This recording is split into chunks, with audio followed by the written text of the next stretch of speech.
Live from Washington, D.C., this is Balance of Power with Joe Mathieu and Kailey Leinz. A blowout jobs report is blowing a hole in the market. Welcome to the Friday edition. As the May jobs report sends interest rates higher, pulls stocks lower, just a week ahead of the biggest IPO in history.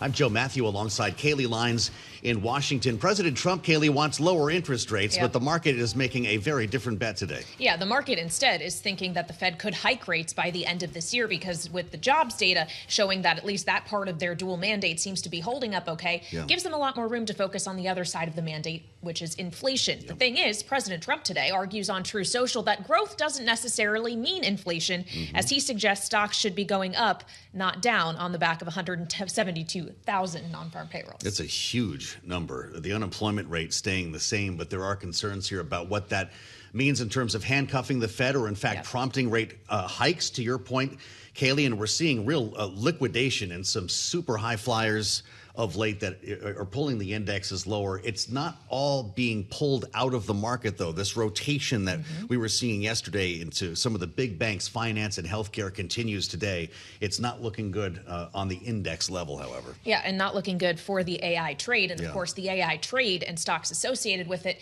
happens to represent the bulk of the weight in these markets, especially say, the Nasdaq 100, which is why you are seeing that drastic underperformance today. So let's get a check on the numbers now as they stand. We're down more than 3% on the Nasdaq 100, and Charlie Pellet has a look at that and the other figures for us up in New York. Hey, Charlie. Hi, thank you very much, Kailey and Joe, and I'm going to continue, lead things off with the Nasdaq 100. Right now, that index is down 3.2%. We've got Nasdaq down 2.9%. All of this, to keeping it in context, we've got the S&P 500 index down 130 points, down 1.7%. The Dow at a record yesterday, today tumbling 385 points, down by 0.7%. Wall Street's historic weekly run set to come to a halt. Stocks and bonds are falling after that solid jobs report this morning. Our coverage will continue. The Russell 2000 index of small cap shares down 2.6%. The VIX on the rise, above 18. The SOX, the Philadelphia Stock Exchange Semiconductor Index, hard hit today, plunging now by 7.5%. Some of the names in that index: NVIDIA down 4.9%, Micron down 9%, Broadcom down 5.8%. The 10-year now at 4.52%, the 2-year 4.14%, the 30-year 4.99%. Gold at $43.41 the ounce, down almost 3%. West Texas Intermediate crude holding above 90 at $90.16 a barrel, down 3.1%. Brent 93.08, down by 2%. Bitcoin, we did trade briefly below $60,000. Bitcoin now back to $61,250, but Bitcoin today down by 3.6%. I mentioned the move lower in crude oil. Oil majors down as well. ExxonMobil down 1.2%. Chevron right now down 0.6%. ConocoPhillips trading lower by 1.4%. So again, recapping, stocks lower. S&P down 136, down 1.8%. The 10-year currently yielding 4.52%. For on-demand news 24 hours a day, subscribe to Bloomberg News Now wherever you get your podcast. I'm Charlie Pellet. Joe and Kailey, that's a Bloomberg Business Flash. All right, Charlie Pellet, thank you so much. As Charlie was just running through, this market appears to be reading good economic news as bad news, while President Trump would prefer that the good news be read as perhaps great news, because he said on Truce Social that this jobs report today was a great jobs report. And as I mentioned earlier, he said growth does not mean inflation. He poses a question: how else can a country attain greatness? And of course, it's a pitch around economic greatness that the president is likely to be making in Chippewa Falls, Wisconsin later today, where he's scheduled to hold an event this afternoon. He's en route there right now, Joe. He sure is, on his way to the airport, and we're going to be keeping tabs on that address. Hard to tell exactly what the message will be, Kailey. The president resorted to the affordability as a hoax line in the Oval Office the other day, and that's not likely what the headline is going to be here. But the fact is, we are looking at a more expensive world with interest rates rising. 10 years above 4.5%. That's going to come through on mortgage rates, and you're paying $4.22 a gallon for gasoline today. In Wisconsin, where the president is heading, it's $4 and a penny. So let's start with the message the president plans to deliver today with Kate Sullivan, our White House correspondent, who joins us now from the North Lawn of the White House, knowing the president has just left the building. Kate, what do we expect to hear from the president today, and why Wisconsin? Yeah, that's right. So the president is headed to Wisconsin right now. His motorcade just left a few moments ago from the White House. It's going to be his first time back in the swing state since the 2024 campaign, and this event in particular is focused on Wisconsin farmers. He'll be speaking this afternoon at a corn and soybean farm in Chippewa Falls, Wisconsin, and it's coming at a time when farmers have been hit particularly hard by the president's tariffs and by the rising fuel costs and fertilizer costs because of the war in Iran. The president's approval ratings have been really slipping because of all of the economic anxiety surrounding the war in Iran. So Trump today is really looking to shore up this key constituency. Midwestern farmers were very critical to his success in winning back the White House. He's really trying to tamp down those economic fears and speak to them directly and try to do what we've seen this White House do attempt to do several times, which is really pivot back to domestic issues amid this war in Iran. Well, we're seeing now, and if you're with us on Bloomberg TV, you can see as well the presidential motorcade rolling up at Joint Base Andrews to Air Force One, where, of course, the president will board and then fly to Wisconsin. Gives me a sense that maybe this event might be running a little bit later than it was originally scheduled. So. He's a little bit behind on his daily schedule here. Kate, he also apparently had the time to speak to the Wall Street Journal, and in an interview talked about his tapping of Bill Pulte, the FHFA director, as acting director of national intelligence. He said yesterday in the Oval Office, this is just an acting position. It's not a permanent one. And yet he's telling the Wall Street Journal that there are things he wants Bill Pulte to do in that acting capacity, including firing people in the intelligence community. What can you tell us? That's right. I thought it was really interesting in this interview with the Wall Street Journal. The president said that Pulte, because he's in this acting role, so it's just temporary, he will be naming somebody else in the role. And in this acting position, Pulte does not require Senate confirmation. But I thought it was interesting. He said that Pulte would be less shackled because of this position, because it's just an acting role. He said that Pulte could make a lot of changes. We're expecting from this interview, it seems like a lot of shakeups in the intelligence community, could make a lot of changes before whoever his ultimate pick is to lead the intelligence agency comes in. But the president said that he wants to make the intel community smaller. It looks like there are going to be widespread changes, which will have, of course, large repercussions, especially amid the war in Iran. And Pulte has been a controversial pick from the beginning here. Even Republicans on the Hill have been talking about his lack of national security experience. So it seems that there are lots of changes coming for the intel community here. All right, Bloomberg's Kate Sullivan reporting live at the White House. Thank you so much. And President Trump has just climbed the stairs of Air Force One, and he is now boarding the plane again en route to Chippewa Falls, Wisconsin. Kate, thank you. And as Kate was just alluding to, we have seen something of bipartisan pushback in the United States Senate as to the tapping of Bill Pulte in this acting position. So much so that on the Senate floor in the early hours this morning, we saw a procedural vote to advance an extension of Section 702 of the Foreign Intelligence Surveillance Act go down. It failed.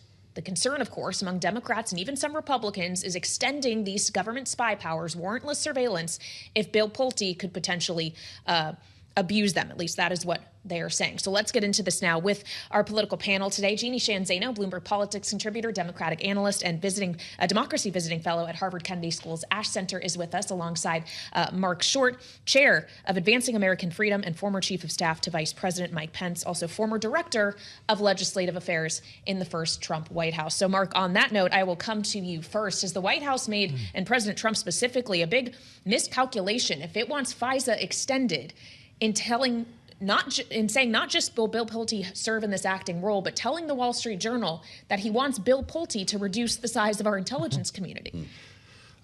A couple things there, Kailey. I think that the administration has had mixed messaging on FISA from the start. There's been times when the president, even the first administration, claimed that FISA was used to spy on him.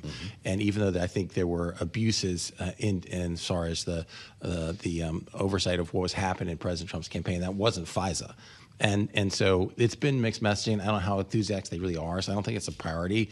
I think the Pulte thing, in many cases, I think the president often throws out names to see what the reaction will be. And in some cases, candidly just makes a mockery of the Senate confirmation process.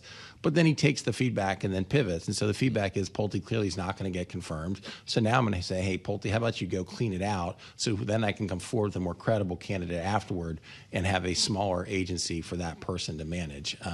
And I think there's probably, honestly, wisdom, I think, in shrinking some of the size of these agencies. But again, there's probably a better way to approach that is to make the case as to why I feel like the intelligence community is bloated and what we need to do to make those reforms. This all took place in what was a very long night working through reconciliation. But when it came to that FISA vote around midnight, Secretary of State Marco Rubio shows up in the cloakroom. What does that tell you about the way the White House was managing it in the heat of the moment? I think there's probably some in the administration who are more invested in continuing FISA, and I would imagine Secretary Rubio is one of those who thinks this is important. And I think I agree with that. I think it's incredibly essential that we continue FISA, and it should get reauthorized, and hopefully that transpires. I think at this point there's kind of posturing to say, hey, we're not going to get Pulte confirmed, but I think the administration probably knows that anyhow. So when the Pulte thing gets cleared up, I think you'll then see FISA move forward.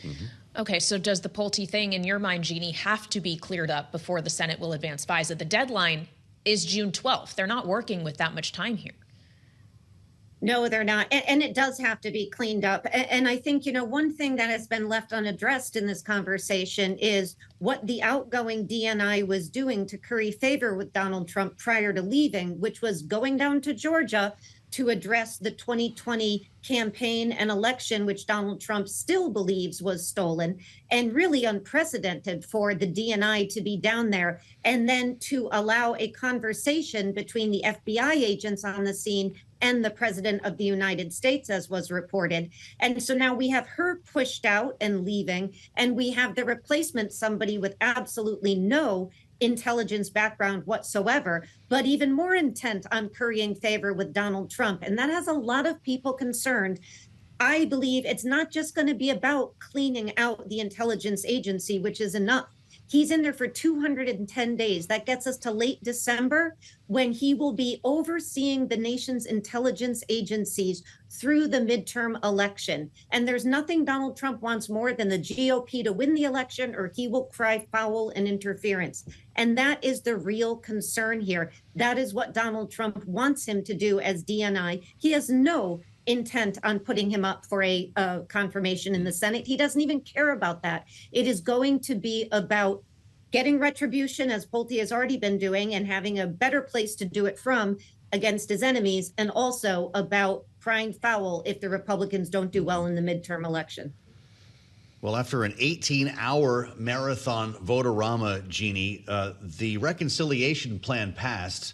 This is more than $70 billion for ICE, Customs, Border Protection. 5247 was the final count. This is the same debate that led to the longest government shutdown and the longest partial shutdown in history. What did Democrats have to show for it, knowing that there was no demasking and there was no action on warrants when we're talking about immigration enforcement? Yeah, and to add to that, they don't have a lot to show for it. But of course, Republicans just put another $70+ billion in the hands of ICE and CBP. I'm sitting here in New York. Look at what is going on in the detention center in Newark, where people are on a hunger strike. And the charge is that this is being run like some kind of concentration camp.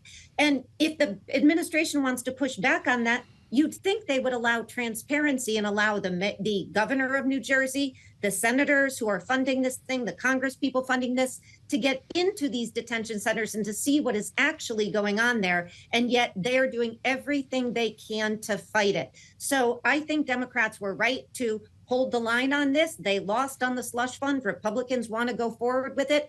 And yesterday, Donald Trump said, what? I love the slush fund. I think it's important. So you can bet that'll come back as well. And that's all at the hands of Republicans who have allowed all of this to go through. The slush fund, of course, Jeanne's referring to is the almost $8 billion for the so-called anti-weaponization fund. Acting Attorney General Todd Blanche says it's dead. It seems that Republican senators decided to take him at his word. But President Trump wants acting AG Todd Blanche to become just Attorney General. Todd Blanche. Do you expect this issue to rear its head again in the confirmation process? Can he even be confirmed in the Senate? I'm not sure that he can. I do expect it to come back up, and I think that he'd probably continue to be in an acting role for 18 months. And so I think that's something that you'll see the administration not really care as much about the confirmation process moving forward. I do think, we recite this number as nearly 1.8, and it's important to note it's actually 1.776. That's right. As if there's an homage to our nation's founders that somehow compares the people who are rioting and assaulting police, the people who risked their lives and fortunes to found our country. And so it's I think important to keep that number in mind. I do think on the reconciliation package as well, this was a fumble on our side because I think one of the things that led to Donald Trump's remarkable comeback was how poorly the Democrats managed the border. And their continued reluctance to fund CBP and ICE should be a political advantage for us. It should be a stark contrast. But by putting the ballroom funding and the slush fund in the bill, that's been all the messaging for the last several weeks. We've lost the plot on this is actually a border security bill. And so the messaging has been miserable, and it should have been a big advantage for Republicans versus Democrats. So you're ready to do it again? Reconciliation 3.0 is now what we were hearing about that from the chair of the Appropriations Committee before this ever took place. I love this line from Senator John Kennedy, who's entertaining every time he speaks. Republican from Louisiana. When people boldly declare we're going to do a third reconciliation package, I generally tell them, I hope you're right. But in the meantime, back off the crank. What do you think, Marc Short? There's not going to be a third reconciliation package. No chance. No. I understand that. I do think it's a good messaging vehicle to say, here's if you were to reelect us, here are the policy priorities. So there's an important reason to move forward with it for messaging to the American people as you had in the midterms. But I think that reconciliation is hard as it is. The margins in the House continue to get more narrow. You're headed to a midterm election, which the president's popularity numbers should be in the 30s. You're going to have Republican members looking to distance themselves. And particularly now that the White House has alienated so many senators by their primary efforts, there's no way that you're going to be able to put together a coalition of people that right now is going to be able to support a third reconciliation package. So, again, I think it's good for messaging, but let's not think it's actually going to pass Congress. Well, and as you allude to, these reconciliation packages are difficult, even though they only take a simple majority. This is supposed to be a partisan process. It eliminates the need for a lot of bipartisanship. But we are seeing this pattern where even Republicans seem to not always vote in line with each other or with the president. We saw more evidence of that in the House this week, not, Jeanne, just with the war powers resolution that passed, but with yesterday as well, the passing of an advancing of Ukraine aid and sanctions on Russia. It obviously got to the floor via a discharge petition, but you had a number of Republicans, 18 of them, vote with Democrats on this. What does it tell you? Yeah, that's right. It says that as time has gone on, Republicans are feeling like they can occasionally take a step out from what the president and the administration want them to do. And I think it's not a huge surprise on Ukraine funding. There's been a lot of Republicans who have long supported that. But I do think we are seeing more of that.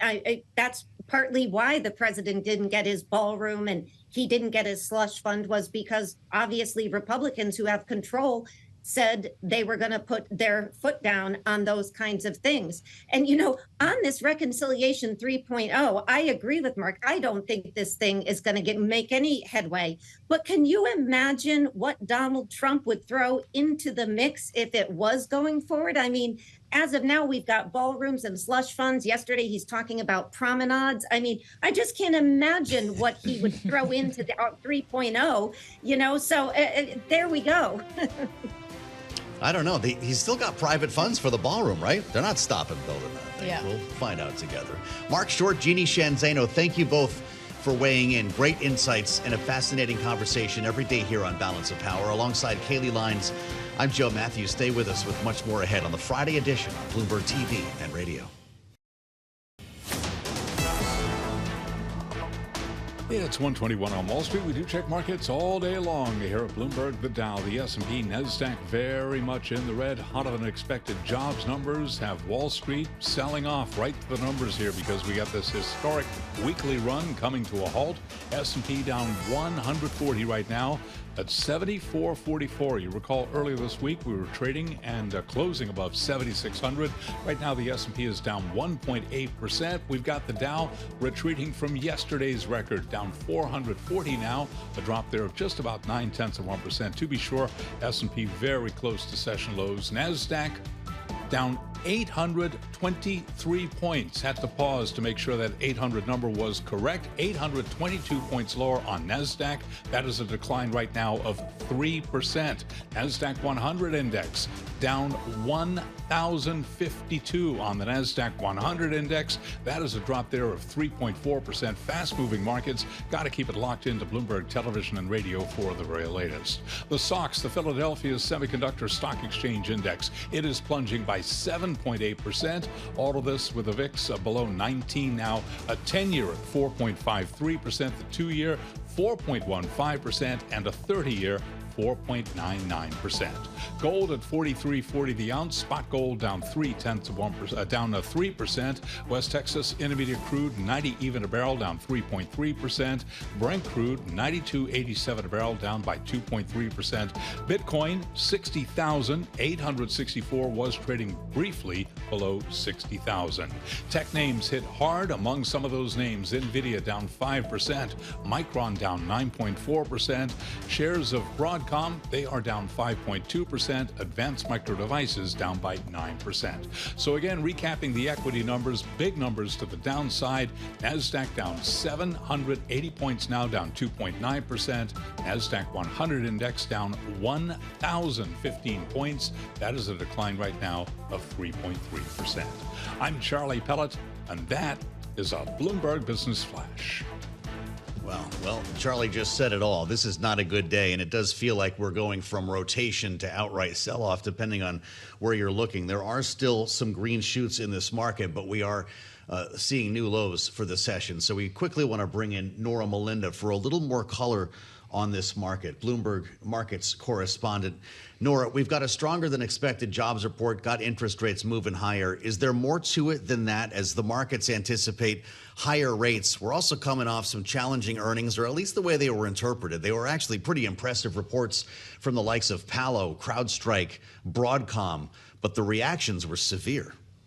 Well, expectations are high in the market as you think about all these tech names. So much money being spent in this sector more broadly. But the question is whether or not all the money that's being spent in the sector, when we think about artificial intelligence, whether or not that's actually going to pay off. So today, as you really factor in that strong surprise jobs report that we got today, and you also think about the earnings that we got out of Broadcom and some of the peers, you're really seeing a crackdown right now on the tech sector. If you dig into the S&P 500, information technology, that sector alone, the worst performing group in the S&P 500, no surprise there, down more than 4%.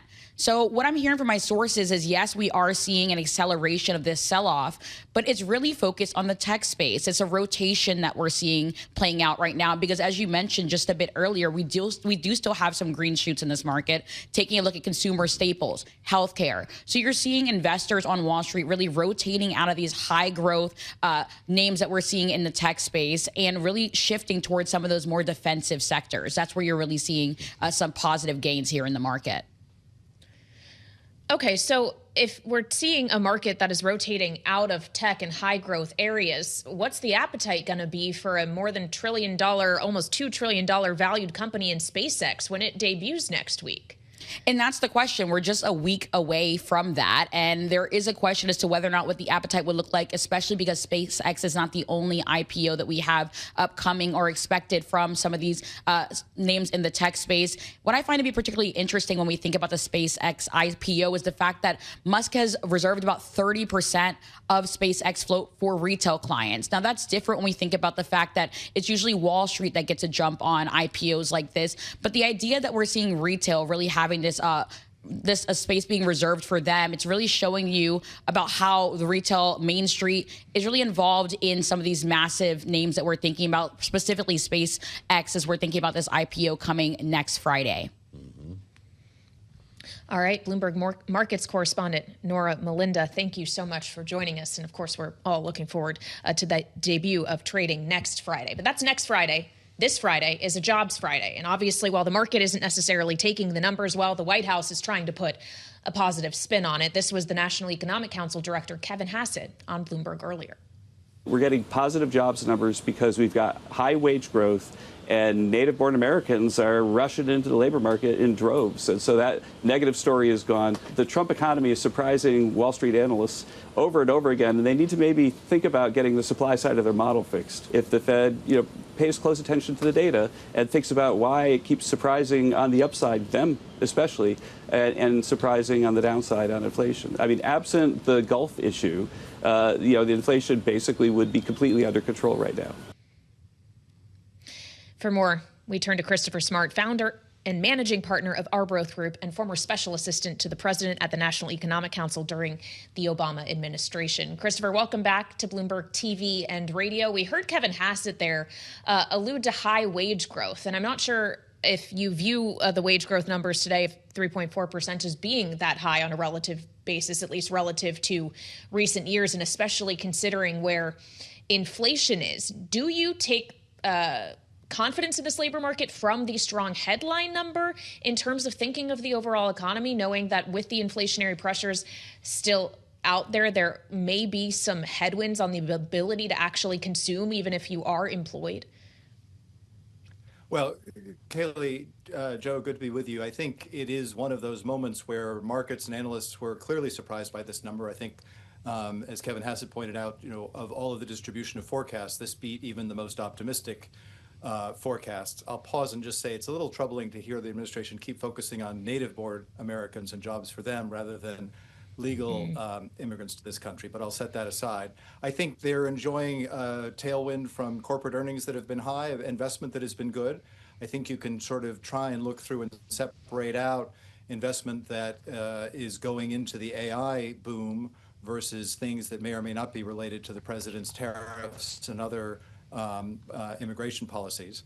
But I think what is really remarkable is that all of this is happening in the midst of a continuing crisis in the Middle East, a Strait of Hormuz that looks like it's not opening anytime soon, and oil prices that seem to be high, but mostly taking this all in stride.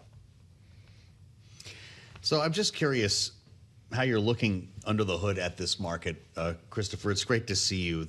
When we consider wages, for instance, you had 172,000 jobs, and it's probably going to mean something when we get right down to it here. The average hourly earnings in this report rose 3.4% from a year earlier.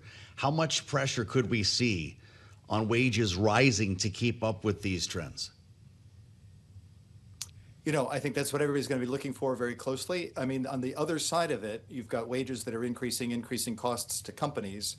On the other side of it, you have a consumer where sentiment has never been lower to rock bottom than it is currently, but that continues to spend, continues to keep those retail numbers fairly steady. Household balance sheets, depending on income levels, but overall are fairly solid. So I think this is a moment of, relatively good news. Now the market is taking the good news as an opportunity to correct. It's certainly putting bond market projections into, a second or third look with these numbers.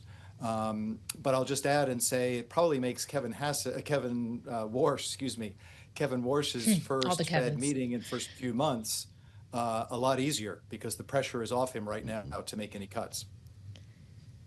Well, but is the pressure going to potentially be on him to hike rates, or is the data not strong enough for that? It's hard to know what the president's going to say, right? But the president seems like he's backed off of that, at least since he was sworn in. Most important, though, I think markets have looked through this and they want to know, is Kevin Warsh, regardless of what he has said in the past, to get this job, to get through his confirmation hearings, it would be implausible and utterly unrealistic to expect him to be able to bring about a Fed rate cut anytime soon, particularly given these numbers. And I think that takes a little pressure off of him to be able to turn around to the White House and say, look, I'm following the data. This is what we're doing. And it reassures markets that they're following the data. I guess he'd have the markets on his side, but when you read Truth Social this morning, I don't know how comfortable Kevin Warsh should be. With a great jobs report, the president writes, like just announced, stocks should go up, not down. That's the way it was for 200 years. Growth does not mean inflation. How would you respond to the president?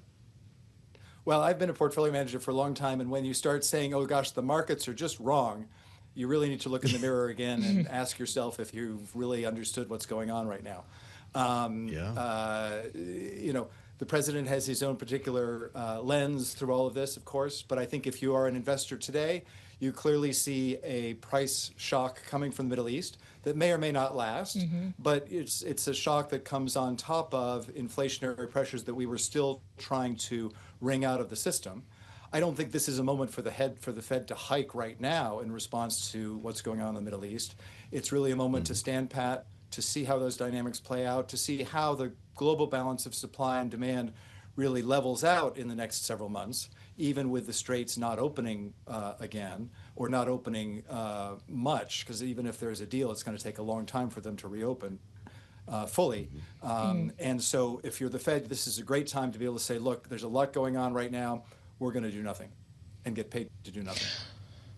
Well, on the Strait of Hormuz, Christopher, you have a new op-ed in the New York Times, which is entitled, "The Strait of Hormuz is getting less dire by the day." You write that with every passing day, the world is learning to live without the Gulf's seaborne exports. You argue, obviously, that this hasn't been painless, but I guess my question to you is, have we been able to live with it thus far because there were inventories to draw from? Those are being depleted now. Could we not still reach a breaking point when there's no more inventory left? Well, there will be breaking points in certain companies, in certain countries, and maybe even in certain regions of the world, or with certain parts of the hydrocarbon supply chain. You know, LNG is a much more difficult commodity to reorient different parts of the world. But you're seeing a variety of things, as markets always do, responding to those high oil prices. But you're seeing oil coming out through pipelines from the Gulf. You're seeing a little bit of shipping come through, tiny amount. You're also seeing a big response on the part of other producers in the U.S., in Mexico, in Kazakhstan, and other Brazil.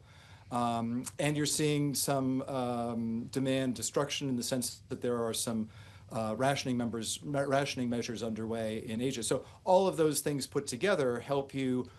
You know, we're not headed for some big cataclysmic crash right now. There will be, as I say, a lot more pain ahead, but a lot of what you're seeing right now is the world adjusting to what is unlikely to be a Gulf a Gulf supply anytime in the future. There's no way the world is going to rely on the Gulf anytime soon for 20% of its oil supply. So we're going to be looking elsewhere. Christopher may well be reflecting the market attitude on this and why we're not still in triple-digit territory. $90 a barrel today in New York. Christopher Smart, Arbroath Group. It's always great to spend some time with you, Christopher. Thank you. I'm Joe Mathieu in Washington alongside Kailey Leinz. This is Balance of Power, only on Bloomberg. It's 1:40 on Wall Street. We do check markets all day long here at Bloomberg. We begin with a developing story headline right now off the Bloomberg Professional Service. A group of states is preparing a lawsuit to block Paramount Skydance's acquisition of Warner Brothers. Now, that is according to Reuters, which cites two sources.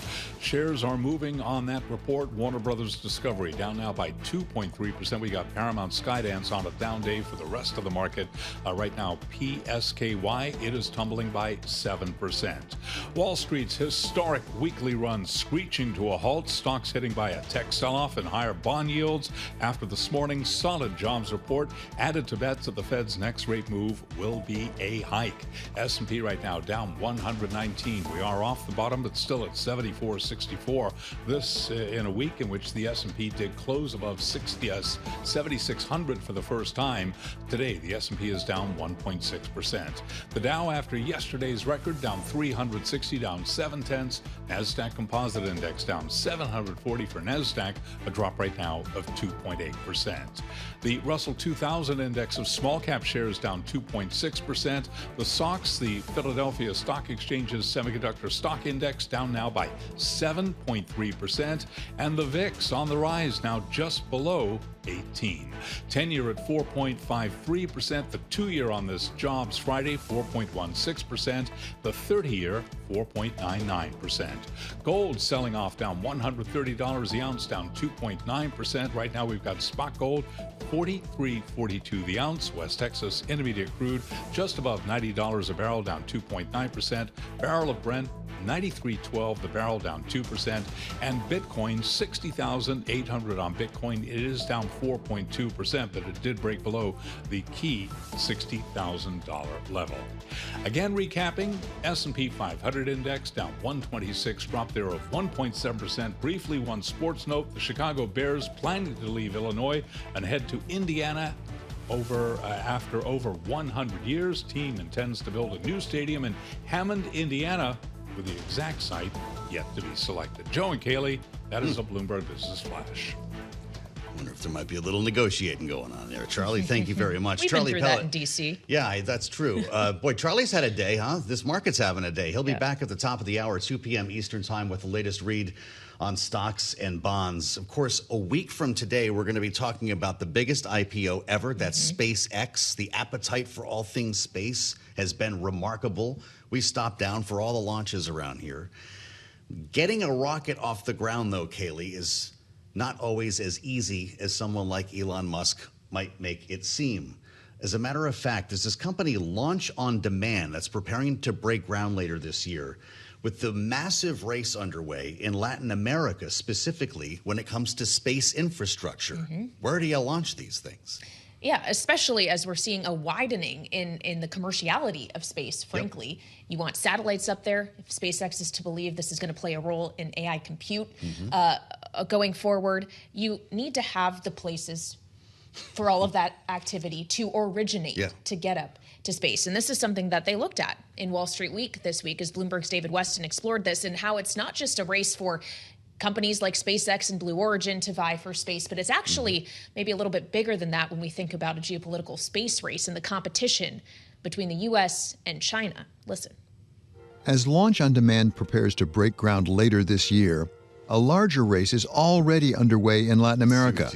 Space infrastructure has become a new front in the U.S.-China rivalry. China is aggressively making investments in our hemisphere, particularly in Latin and South America. Also, partnerships that they have made with Caribbean nations to have aerospace applications, satellite demonstrations, civilian applications, also with military application components to it. A recent report from the Select Committee on the Chinese Communist Party warned about China's growing space footprint in the region, including more than 10 satellite tracking stations. Congresswoman Haley Stevens of Michigan is a member of the committee. This is a call to double down on the way our system works. And so we don't want to be ceding ground to China. We don't want to see them continuing to eat our lunch with our neighbors. And we can win this race. I guess you could look at it as a marathon or maybe an ultra marathon, but I don't see an end here. There is not a clear finish line. Carrie Bingen is a director of CSIS's Aerospace Security Project. Well, I thought what was really interesting in the decades that we were competing against the Soviet Union, so much of what was happening in space, it was fueled by government. I think what you're seeing now, which really sets this current era apart, is so much of what's happening in space is commercial. Over 80% of the satellites on orbit today are commercial systems. A lot from the United States, SpaceX, Starlink, but many other countries are now players in space. China has ambitions to be the world's space power. Their presence and their capabilities in Latin America are part of that strategy. They want access, they want influence. They want to be able to band together with these countries in bodies like the United Nations to start shaping where the standards are. We started this program well before people realized that China was, very interested in taking over real estate in Latin America. As we have gotten the Trump administration and President Abinader's administration together, they are aligned on what has been called, the pivot to the Western Hemisphere. So I would call the spaceport more of an artifact of the decision to pivot to the Western Hemisphere rather than, anything else. And we emphasize this is run by a U.S. company. that is designed to be commercial, that is complementary, not competitive, with the spaceports in the United States. And we work very, very hard to make sure that they understand we're a friend, not a foe. Really interesting piece coming up on Wall Street Week, which airs right here on Bloomberg TV and radio after the late edition of Balance of Power. It starts 6 p.m. Eastern Time. Kailey, I have long said, and you've heard it repeatedly on this program, when Americans, if Americans, and it does seem to be a when, not an if, see a Chinese flag on the moon, the urgency under this story will suddenly materialize. Yeah, of course, the U.S. is trying to make sure our flag is back on the moon. That's right. First. We're, 2 years ahead? NASA says 2028 is our goal. Idea. China's looking at 2030. Got a few more stages on the Artemis before we get there, but that is something that we're watching, along with David Weston's great program that will be coming up at 6 p.m. Eastern. Kailey, we haven't really had a chance to mention, with so much news here and our focus on the markets today, what's happening in and with Iran outside of the market implications of rising energy prices that so many have touched on already. Iran most recently saying that no progress has been made in talks, and we have big questions about what's happening in Lebanon, where, of course, the conflict between Israel and Hezbollah remains a huge sticking point in our negotiations. It's something the president talked about in the Oval Office just yesterday. Listen. I think Hezbollah, I will tell you, they called us and they said, how about stopping? And I think you're going to see things happen over there. It would be really nice if Lebanon could have some peace. I spoke to Bibi Netanyahu about that. We're going to win one way or the other. It's going to be militarily or on paper. Earlier in the week, the president confirming in an interview some of the spicy language he used on the phone with Benjamin Netanyahu as that conflict continued to rage.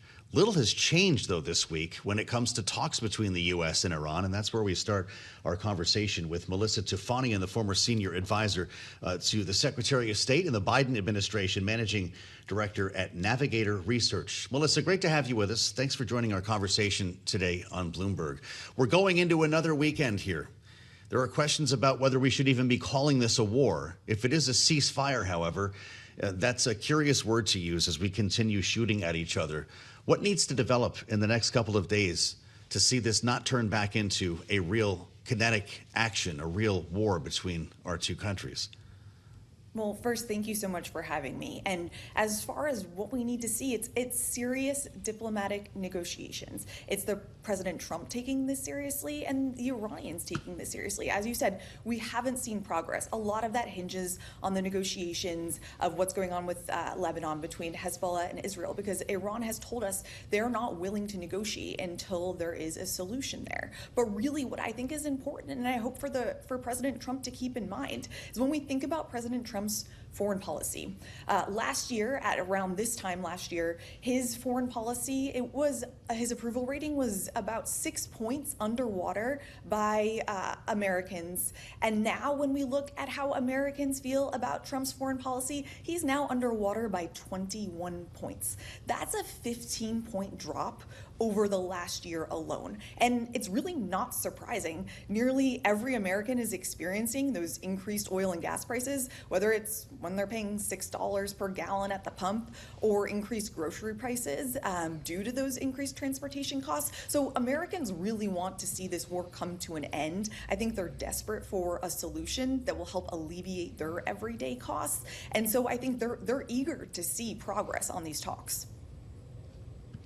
Well, so when we consider a solution that would specifically alleviate costs, Melissa, it's one thing if we are able to get to a negotiation to have the Strait of Hormuz declared open. It's another for the Strait of Hormuz to actually return in terms of the amount of transit that goes through it in energy supplies to what it was before this conflict. Do you really think we're going to get back there, especially as Iran and even Oman, or Iran contends at least that Oman is involved with this notion that they want to have control over it and potentially charge tolls?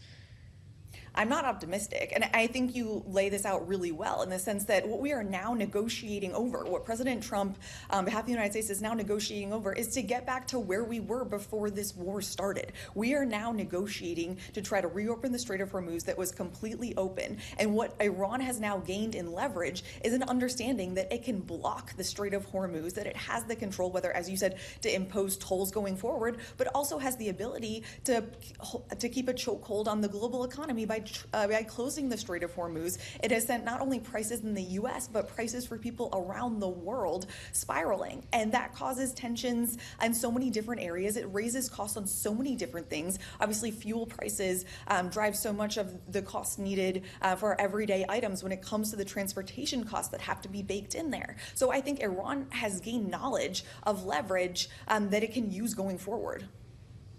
To what extent will the conflict, where we began, between Israel and Hezbollah determine the way forward for the U.S. and Iran? It seems that it needs to, and that Iran has said, the Iranian negotiators, its foreign ministers, have said that they need to see a solution in Lebanon before there can be serious progress between the United States and Iran. I know President Trump and his team seem very eager to have talks on Iran's nuclear program, but in order for that to happen, there needs to be progress between Hezbollah and Israel. So I think that's why, as you mentioned in the beginning, the stern language that President Trump told us that he used with Bibi Netanyahu is because in order to get to the negotiating table on the issues that he wants to do on reopening the Strait of Hormuz, whatever the future there may hold, on the future of Iran's nuclear talks, the path to get there is through Lebanon, really. Well, of course, President Trump was very proud of the deal to end the fighting in Gaza, though obviously a longer-term agreement has been hard to come by. He clearly wants there to be a ceasefire in Lebanon as well between Israel and Hezbollah. He also, when he came to office, very much so wanted to see an end to another conflict, and that's the war between Russia and Ukraine. Ukrainian President Vladimir Zelenskyy yesterday had an open letter to Putin calling for negotiations. Vladimir Putin has rejected that call, saying he sees today no sense in a meeting. Are we getting any closer to a conclusion to that war that we're all paying a lot less attention to these days? It doesn't seem like it. As we've seen, President Zelenskyy, as you said, has asked for that face-to-face meeting, and Putin has declined it. And so I think Putin feels as though he has the leverage to do that. But of course, Zelenskyy wants to find the way forward for his country to exist, for his people to know peace. And in order to do that, I think there does need to be those direct talks between Zelenskyy and Putin. But what we did see recently, just last night here in the United States, seeing that that Congress in our House passed a bipartisan bill in support of Ukraine, of sending more much-needed aid. So I think that is a good sign, in that even as people aren't paying attention to the conflict as much as they used to, as you stated, that the support still exists. All right, Melissa Toufanian, thank you so much for joining us, Managing Director at Navigator Research. We appreciate it. Now, as we were discussing the war with Iran with Melissa, President Trump is actually gaggling on Air Force One right now and reiterated in remarks to reporters that Iran will not have a nuclear weapon. But he's also interestingly talking about AI. As we have seen this idea floated in a legislative effort by Senator Bernie Sanders, and even with Sam Altman, we understand, on the Hill this week, of public ownership in AI companies. President Trump says the concept of American public AI partnership is interesting. He says he has spoken to all AI companies, and they'll be coming to the White House, the big ones, maybe next week, to talk about how people can benefit from AI. As opposed to a 50% tax. Those may not end up being the same, but I can't wait to hear what that is. Yeah. AI stocks are not faring terribly well in the markets today. Charlie Pellet will have a look in just a couple of minutes. We'll meet you back here at 5 p.m. Eastern on the late edition of Balance of Power, maybe more on what the president said in the gaggle. It's all ahead here on Bloomberg.